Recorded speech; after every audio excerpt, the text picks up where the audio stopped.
Hello everyone, welcome to the 5 Minutes PM podcast. Today I'd like to discuss the psychological contract. And why I want to discuss this? Because this is one of the most critical areas of the project manager work. Most of the time we think that our relationship with our team members, when we are managing a team of people, it's regulated by a piece of paper called contract. And in the contract you say, I pay you X amount of money, you have this annual leave, you have this, you have that, this benefits and this. These are the written things. But when people join your project, join your organization, or when you join a new project, there is another contract that is not signed and that is written with invisible ink. Is the psychological contract. The psychological contract is a set of expectations that you have about the company, about the people, about the organization, and it's the same from the organization side. So you have a psychological, for example, if you decide to work for Apple, or if you decide to work for Google, or if you decide to work for this, for example, this most desired companies to work with, it's not necessarily money because the salaries most of the time are pretty much the same. But what are you looking for?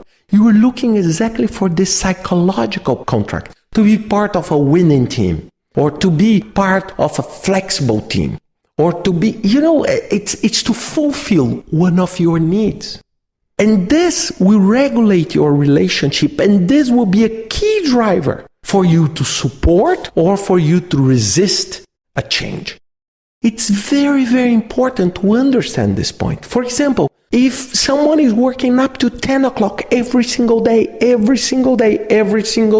and if this person does not have the amount of work to justify this, and you need to understand what part of the psychological contract does she or does he is trying to fulfill by staying.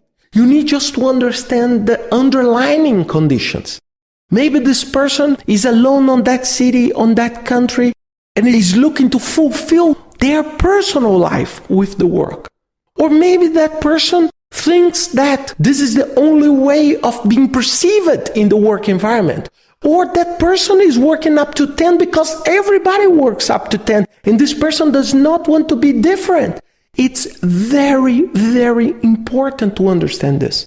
In my own experience, when I received the offer from the UN, of course, the offer was written. Oh, you have this amount and this benefit and this roles, these responsibilities. But there was a huge and probably a much more relevant contract that I was just signing.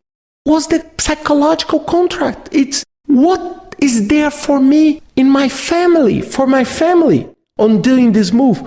What is there for me in my well-being, in my fulfillment as a human, as a professional?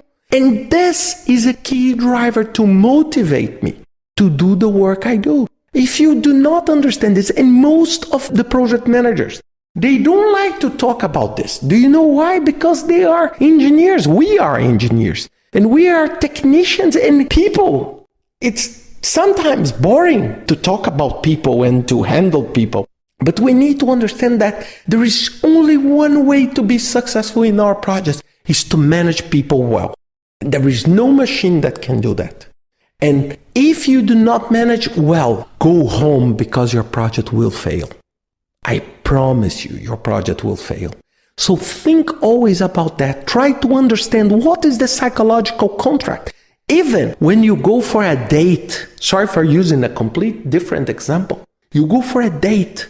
There is a psychological contract on that dinner and a set of expectations. If it's not fulfilled, the first date will be also the last one. So you need to understand this is like in all other sides of human behavior. Think about that, because at the end what we want is project success. And to get our projects done on time, on budget, and with everything, we need to manage well people. I hope you enjoy this podcast. See you next week with another 5 Minutes PM podcast.